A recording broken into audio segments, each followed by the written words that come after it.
Ne tɔgɔ Mohamed Nfa Jamutene, n ye comptable IR kɔnɔ en même temps syndicaliste.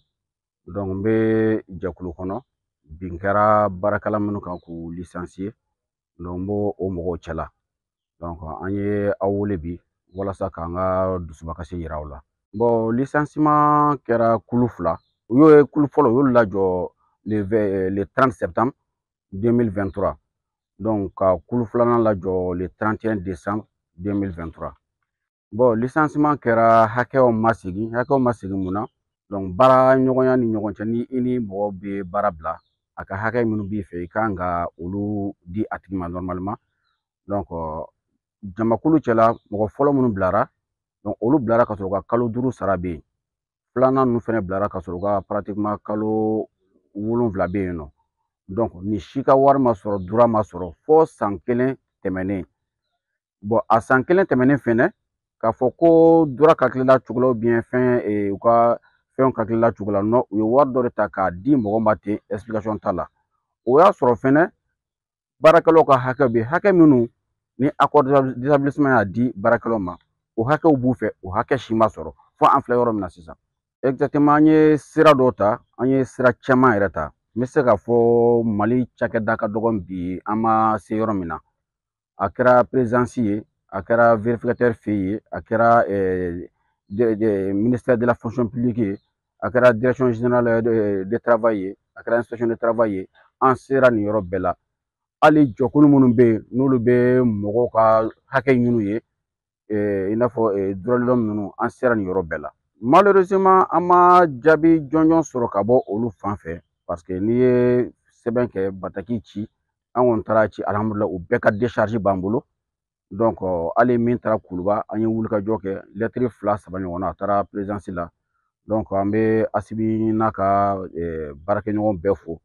Alhamdulillah an taara siɲɛ damadɔ ko dossier bɛ bonne voie kan u bɛ ka étudier jusqu'à présent nka u ma segin k'an ma fɔlɔ. An ka laɲini ye fɛn caman ye. IR ye nin waleya min kɛ an y'a bisigiya ka kɛ binkani ye parce que u ye licenciement kɛ, u ye mɔgɔ fɔlɔ minnu licencier yan nɔ n'olu ka licenciement kɛra le 30 septembre 2023.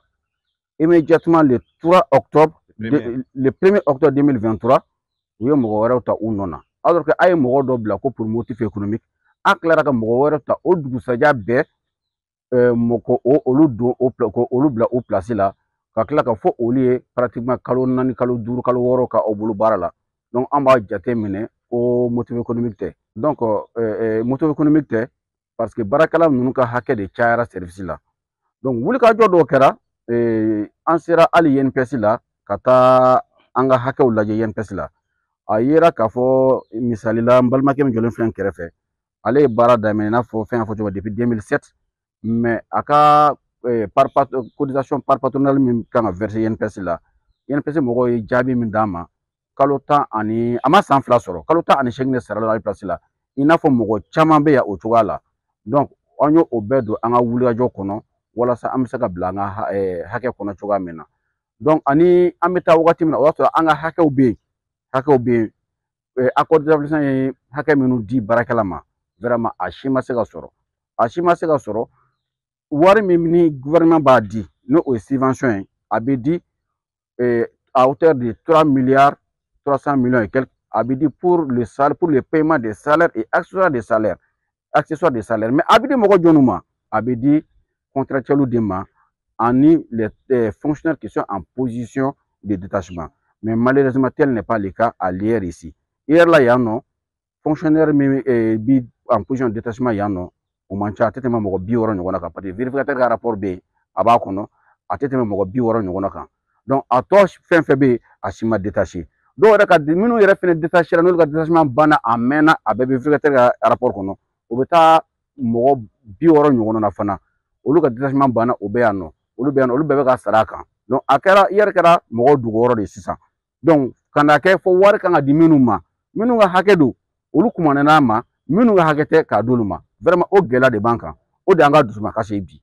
An ka laɲini an kɔni vraiment a ka d'an ye bi Mali kura an y'a kuma mɛn nka anw IR baarakɛlaw yan an ma Mali kura ye fɔlɔ dɛ.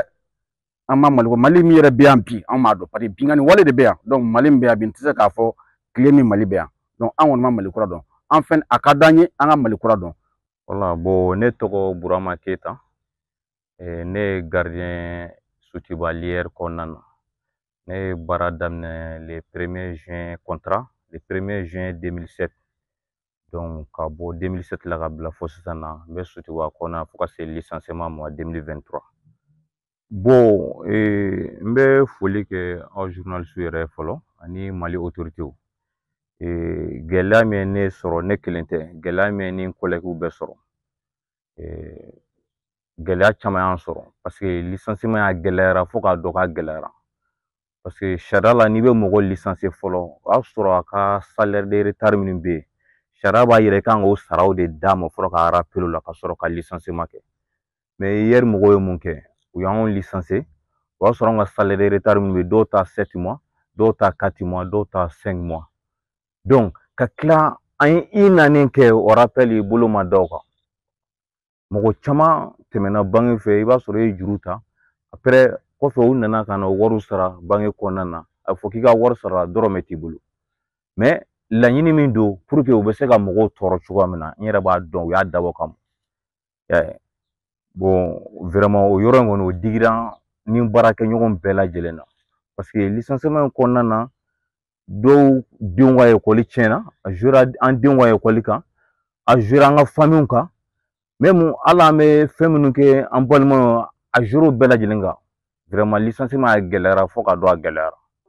Bon n balimamuso Madamu Kulubali Mayimunɛ Samakɛ a cɛ tun bɛ baara kɛ Sotiba la nɔ kɛrɛnkɛrɛnnenya manœuvre de kun don a tun bɛ programme bovin na Ala nana n'a ka na ye cɛ in fatura 2023 mois de avril. Cɛ fɛnɛ contrat daminɛ 2007 le 1er juin à 2007 an bɛ contrat daminɛ même Burama Kulubali kɔnɔ an bɛ contrat daminɛ don kelen.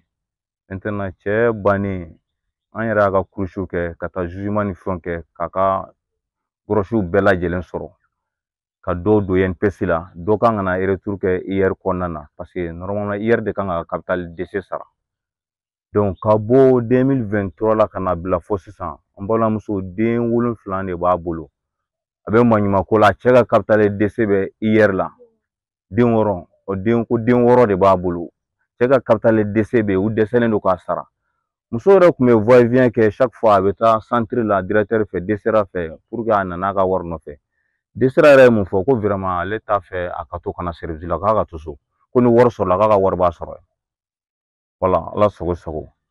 Bon n'o tɛmɛna ka bɔ yen anw fɛnɛ minnu bɛ licenciement kɔnɔna na an ka laɲini tɛ fila ye ne balimamuso ye u ye mɔgɔ o mɔgɔ licencier pour motif économique ka tant que gouvernement bɛ ka subvention di l'IR ma vraiment an b'a fɛ baarakɛla in bɛɛ ka segin a nɔ na bɛɛ ka segin a nɔ na bɛɛ ka segin a ka poste la parce que licenciement anw yɛrɛ bolo a ma kɛ sariya kɔnɔna na o de y'a to an fɛnɛ farala ɲɔgɔn kan ka tribunal de travail saisi bi bi in na an licenciera mais an ka dossier bɛ tribunal de travail la jaabi ma bɔ fɔlɔ mais hali ni jaabi ma bɔ fɛn dɔ bɛ yen nɔ il faut k'a ka dénonciation kɛ réseaux sociaux kan faamaw ka bɔ a kala min bɛ ka kɛ parce que fɛn caman bɛ fɔ yɔrɔ ninnu na a bɛɛ tɛ tiɲɛ dɛ.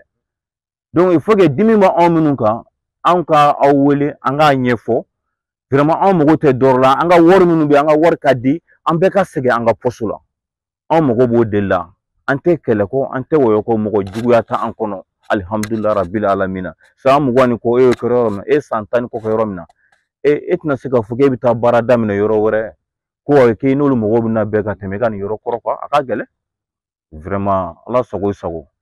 Merci. Ne tɔgɔ Mayimunɛ Samakɛ ne cɛ kun bɛ baara kɛ ferme na yan nɔ Ala kɔni y'a mini ji dɔgɔya o ko k'an ka papiyew ɲini o mɔgɔw farala an kan ka papiyew ɲini o ko k'u k'an ka droit dɔ d'a ma ne yɛrɛ kɔni ye taa ka segin caman ka droit nɔfɛ ne ma se k'a sɔrɔ denmisɛnninw ne bɛ ne bolo den 6 de bɛ ne ni n cɛ cɛ wa ne tɛ baara wɛrɛ la ko n bɛ den ninnu balo ne de bɛ ɲama kama ka denmisɛnninw balo ni n kɔni sera ka n ka droit sɔrɔ a bɛ diya n ye. IR baarakɛla kɔrɔlen minnu bɔra ka kuma u ka labilali cogoya kan an kɛlen ka olu lamɛn an wulila ka se IR ɲɛmaadɔw ma kɛrɛnkɛrɛnnenya la Dr Haruna Kulubali o ka kuma daminɛ la o ye a yɛrɛ k'a fɔ ko baasi tɛ ale ni mɔgɔ ninnu cɛ ko a kɔni bɛ san 2 bɔ ko u labilala ko o labilali hukumu kɔnɔna la u sera ni ale ye inspection du travail la o hukumu kɔnɔna la ale ye inspecteur du travail régional wele o kana walasa u ka sigi ka kuma ka fɔ ka bɛn sɔrɔ kow la ko ga ni mɔgɔ ninnu ma sɔn o ma ko a waati sɛbɛn minnu dira ale ma ale ye baara kɛ ni o ye ale ye musaka min ta ka di u ma ko o taara jɔ sefa wari o $83,000 la hali bi an ye ɲiningaliw tɛ kun a la ko baarakɛla kɔrɔlen ninnu ye a yɛrɛ k'a fɔ ko olu ka wari tɔw bɛ hali bi Dr Haruna Kulubali ye a yɛrɛ k'a fɔ ko sɛbɛn minnu dira ale ma jate minnu kun bɛ o kɔnɔ ale ye baara kɛ ni olu de ye